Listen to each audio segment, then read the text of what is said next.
사실 공직자분들 또 정치인들, 국회의원들 또는 이제 사회 지도자라고 하는 분들께 한 가지 부탁 겸 충고를 드리고 싶습니다. 그러니까 공적인 자리에서 또는 카메라 앞에서 또는 기자 앞에서 말을 할 때 한번 생각을 하고 말을 하시고 생각나는 아무 말을 하지는 마셨으면 좋겠습니다.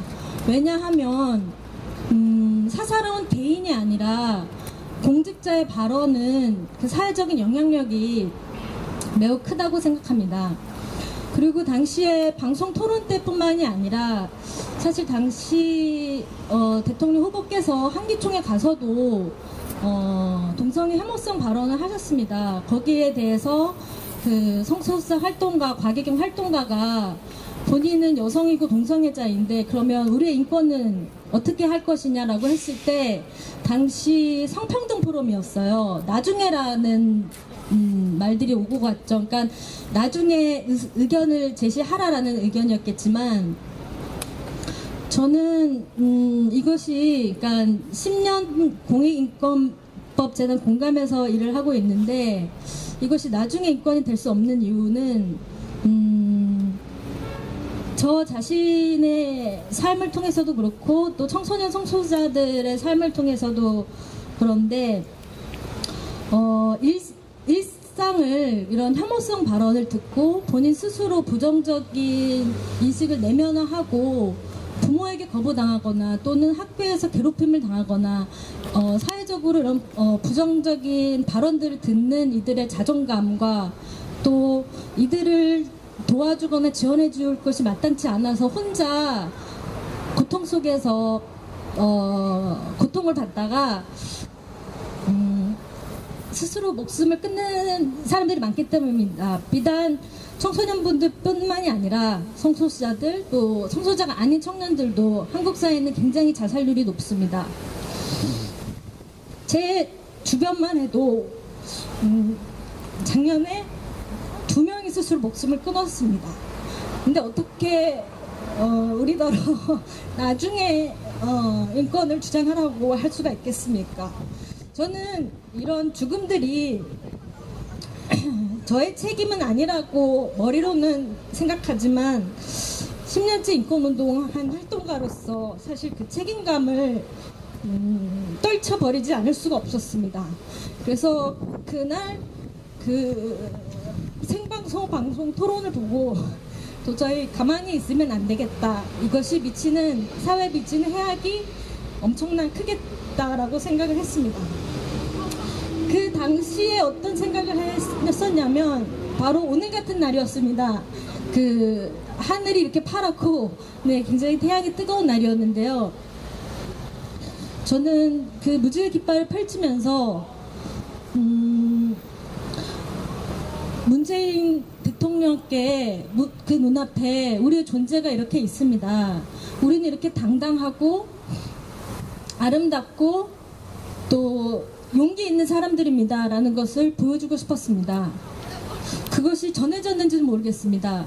근데 당시에 저 혼자였으면 불가능했겠지만 당시에 무지개 행동활동가 수며 명이 같이 갔었고요. 사실 기자들이 다 빠진 상태에서 13명이 연행이 됐습니다.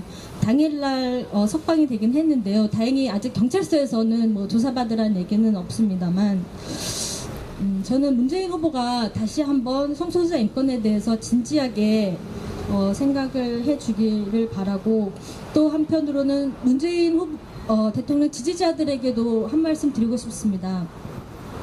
문재인 대통령께서 이제 본인은 대통령이 되었고 본인을 지지하지 않았던 모든 국민의 대통령이 되겠다고 했습니다. 그렇다면 이제 지지자들도 지지자들의 대통령이 아니라 모든 국민의 대통령으로 만들어야 되지 않겠습니까? 그러기 위해서는 그 문재인 대통령의 정책을 무조건 지지하는 것이 아니라 틀린 것은 틀렸다고 옳은 것은 옳다고 지지해야 된다고 봅니다.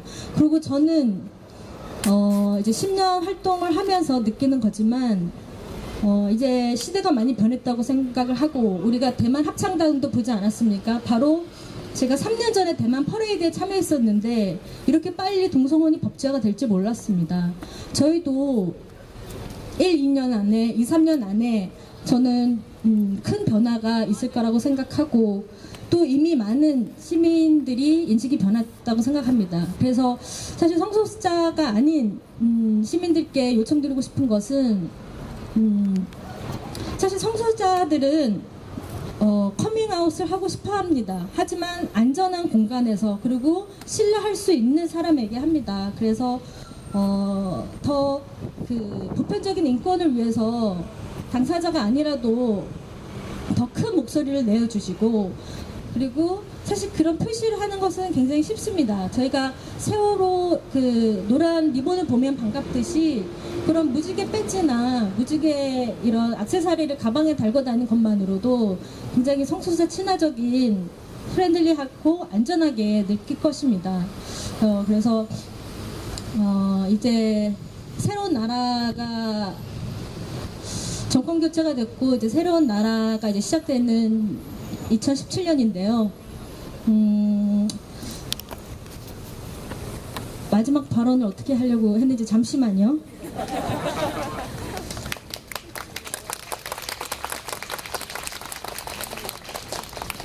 이 말을 해야 되겠네요. 사실은 저는 대학교 다닐 때 학생운동 하지도 않았고 사실 지금 2007년에 공인법단체 공감에 들어가기 전까지는 동성애자 인권단체도 잘 몰랐습니다. 공감에서 일을 하면서 이 운동을 하게 되었고 그 전까지 저의 어린 시절을 생각하면 그냥 굉장히 내성적이고 또 그냥 부모님을 기쁘게 해드리기 위해서 공부를 열심히 하는 평범한 사람이었는데 어느덧 이렇게 마치 대선 후보 앞에서 무지깃발 펼치는 이제 투사가 된 것처럼 됐는데 제가 말씀드리고자 하는 것은 그러니까 제 삶이 이렇게 흘러오게 될 줄을 몰랐다는 것입니다. 그것이 오늘 누구와 함께 또 하는지에 따라서 내 삶이 이렇게 자주자주 되는구나 라는 생각이 들고요. 사실 오늘 이렇게 서울국제여성영화제에서 발언을 하게 될 줄도 몰랐고 예전에 참 퀴어 영화가 없어서 여성 영화가 없어서 그럴 때 많이 찾았던 서울 국제여성영화제에서 이렇게 토크 버스킹을 하게 돼서 영광이었고 또 초대해 주셔서 감사합니다. 네, 감사합니다.